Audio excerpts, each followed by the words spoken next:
Bismillahirrahmanirrahim. Assalamualaikum warahmatullahi wabarakatuh. Alhamdulillahi rabbil alamin. Assalatu wassalamu ala ashrafil anbiya'i wal mursalin Sayyiduna Muhammadin wa ala alihi wa sahbihi ajma'in, amma ba'd. Ikhwani fillahi rahimahullahu ta'ala. Alhamdulillah, syukur kita kepada Allah. Salawat beserta salam kepada Nabi kita Nabi Muhammad sallallahu alaihi wasallam. Hadirin yang dirahmati oleh Allah Subhanahu wa taala, sesungguhnya nikmat yang sangat besar yang diberikan oleh Allah Subhanahu wa taala kepada kita adalah nikmat iman. Nikmat yang paling besar yang diberikan oleh Allah Subhanahu wa taala adalah nikmat hidayah alal Islam. Kita berpegang teguh terhadap agama Allah, kita beriman kepada Allah dan Rasulullah sallallahu alaihi wasallam, itu adalah nikmat yang paling mahal yang diberikan oleh Allah Subhanahu wa taala. Dan hadirin jamaah sekalian, sesungguhnya hidayah ini begitu mahal. Saking mahalnya hidayah ini tidak bisa dijual belikan. Kalau kita melihat sesuatu barang yang mahal, bahkan sangat mahal, tapi sesungguhnya hal itu mungkin masih murah. Karena kenapa? Masih ada harganya. Contoh misalnya, kita membeli di Jakarta rumah di kalangan ataupun di bilangan yang sangat elit, di Pondok Indah atau dimanapun itu, di Kuningan atau di Jenderal Sudirman, hadirin jamaah sekalian. Tetapi ketika misalnya kita tanya rumah itu berapa harganya, rumah ini harganya misalnya 25M, harganya 35M, dalam pikiran kita akan katakan, oh rumah itu harganya mahal. Tapi sesungguhnya hadirin jamaah sekalian, itu belum terlalu mahal. Karena kenapa? Masih ada harganya. Ada harga berarti masih bisa dibeli. Kalau orang yang punya uang berarti dia masih bisa beli rumah tersebut. Artinya walaupun itu mahal tetapi masih ada harganya sehingga bisa diperjualbelikan.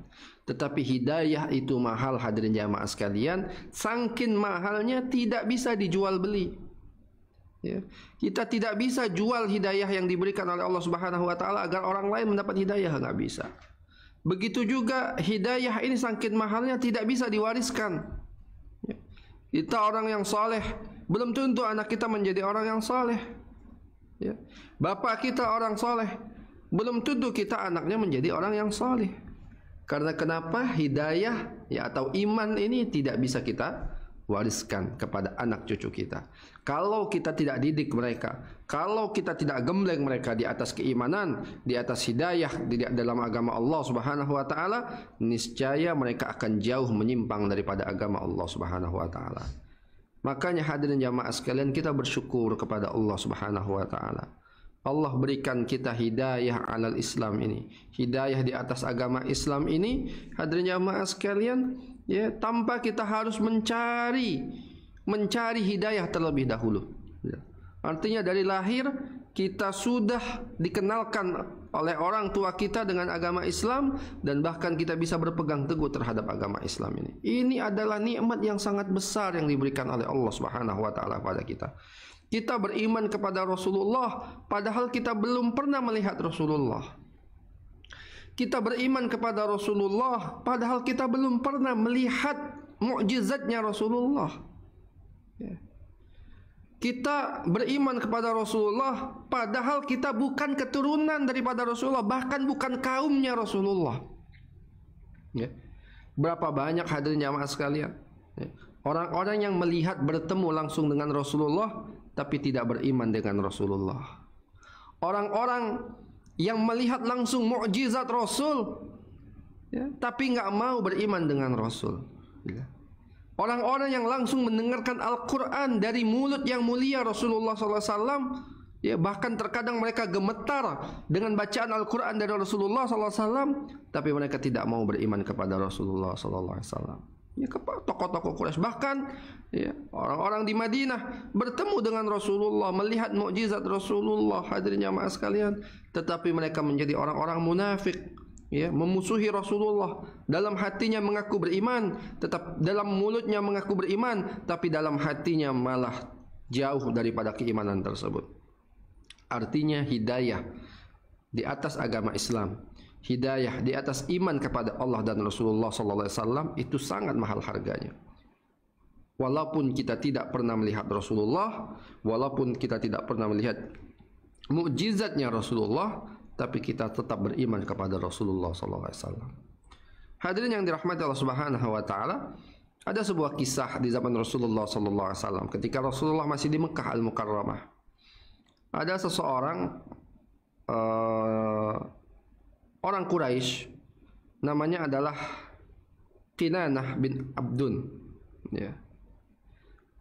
Ternyata orang ini, hadirin jamaah sekalian, orang yang pintar bergulat. Jadi biasanya di dalam suku Quraisy itu ada pertandingan gulat. Salah satu orang yang selalu juara di dalam pertandingan gulat ini adalah orang ini tadi, Kinanah bin Abdun ini. Hadirin yang dirahmati Allah Subhanahu wa taala. Suatu saat ketika dia sedang berjalan melewati lorong, bertemulah, ya, sedangkan tidak ada orang siapapun, suatu saat dia bertemu dengan Rasulullah sallallahu alaihi wasallam, ya. Kemudian Rasulullah berdakwah kepada dia, ya. Wahai Kinanah, kenapa engkau tidak mau beriman kepadaku juga? Ya. Kata beliau, ya, kalau memang aku yakin engkau itu membawa sebuah kebenaran, sudah pasti aku beriman kepada engkau. Tapi karena dia tidak yakin kepada Rasulullah, akhirnya dia tidak beriman kepada Rasulullah SAW. Kata Rasulullah begini saja, bagaimana kalau kita berdua bergulat, ya, dan kalau aku mampu mengalahkan kamu, kamu mau masuk ke dalam agama Islam, ya, mau beriman kepada Rasulullah SAW. Baik, kata dia, ya. Akhirnya mereka bergulat, dalam sekali hentakan orang ini langsung dijatuhkan oleh Rasulullah SAW. Ya. Dia kaget. Ya, ternyata Rasulullah sangat kuat tenaganya dalam pergulatan, padahal Rasulullah tidak pernah bergulat sebelumnya. Ya, maksudnya tidak aktif di dalam dunia pergulatan sebagaimana orang-orang Quraisy. Maka dia minta sekali lagi, wahai Muhammad, sekali lagi, karena mungkin di awal dia meremehkan Rasulullah, yang kedua dia bersiap-siap untuk mengalahkan Rasulullah. Yang kedua kembali dia kalah lagi. Ya, maka dia mengatakan, wahai Muhammad, aku tidak menyangka sesungguhnya engkau ini mempunyai kekuatan yang sangat kuat dalam bergulat ini, sehingga engkau bisa mengalahkan aku di dalam, ya, bergulat ini. Ya. Maka kata Rasulullah SAW, ya, mau enggak? Ya, mau tidak?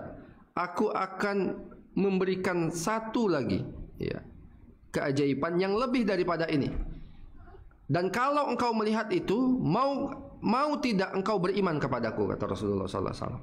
Apa itu, dia tanya. Maka Rasulullah SAW menjawab, itu ada sebuah pohon, kata Rasulullah. Pohon itu akan aku panggil mendekat ke sini. Maka benar hadirin jamaah sekalian, pohon itu dipanggil oleh Rasulullah. Tiba-tiba pohon itu jalan mendekati Rasulullah SAW. Kemudian setelah jalan mendekati Rasulullah, pohon itu menunduk sedikit, kata Rasulullah, pulang lagi kembali kepadamu. Maka dia pulang lagi kembali ke tempatnya, hadirin jamaah sekalian. Maka setelah itu Kinanah ini kemudian menjauhi Rasulullah SAW, pergi. Kemudian mereka mengatakan, dia ini mengatakan kepada sukunya, yaitu orang-orang Quraisy, apa yang dia katakan, wahai orang-orang Quraisy, berhati-hatilah kalian terhadap Muhammad, sesungguhnya sihirnya Muhammad itu sungguh nyata. Ya, bisa kita bayangkan hadirin yang dirahmati Allah Subhanahu wa taala, melihat mukjizat Rasulullah, pohon jalan menghampiri dia. Bahkan disuruh kembali lagi ke Rasulullah, kembali di depan matanya dia melihat mukjizat Rasulullah, tapi tetap tidak mau beriman kepada Rasulullah. Bahkan dia mengatakan bahwasanya sesungguhnya sihir Muhammad itu benar-benar nyata. Ya. Hadirin yang dirahmati Allah Subhanahu wa taala, dalam kisah ini kita bisa ambil pelajaran bahwasanya hidayah itu begitu mahal. Sangkin mahalnya hidayah tidak bisa diperjualbelikan. Sangkin mahalnya hidayah tidak bisa diwariskan. Ya, kita tahu bagaimana seorang nabi yang sangat mulia, Nuh alaihi salam, ya, anaknya Kan'an kufur kepada ayahnya, padahal ayahnya seorang nabi, ya. Tapi anaknya, anak kandungnya sendiri kufur kepada ayahnya, ya. Kita tahu juga Nabi Lut alaihi salam, ya, Nabi Nuh istrinya juga begitu. Ya, suaminya seorang nabi yang mulia tapi istrinya kufur kepada Allah Subhanahu wa taala. Nabi Lut begitu juga. Nabi Lutnya seorang nabi yang sangat mulia, istrinya, ya, kufur kepada Nabi Lut. Ya. Ini tanda kepada kita, hadirin jamaah sekalian, hidayah itu mahal. Sangkin mahalnya hidayah ini tidak bisa kita wariskan kepada anak kita. Maka, ya, kalau kita ingin anak-anak kita menjadi orang-orang yang soleh, orang-orang yang taat kepada Allah, didik anak-anak kita. didik keluarga kita, didik istri kita, ya, mujahadah berjuang di jalan Allah Subhanahu wa taala, ya, ikut dalam semua kegiatan-kegiatan dakwah Islam.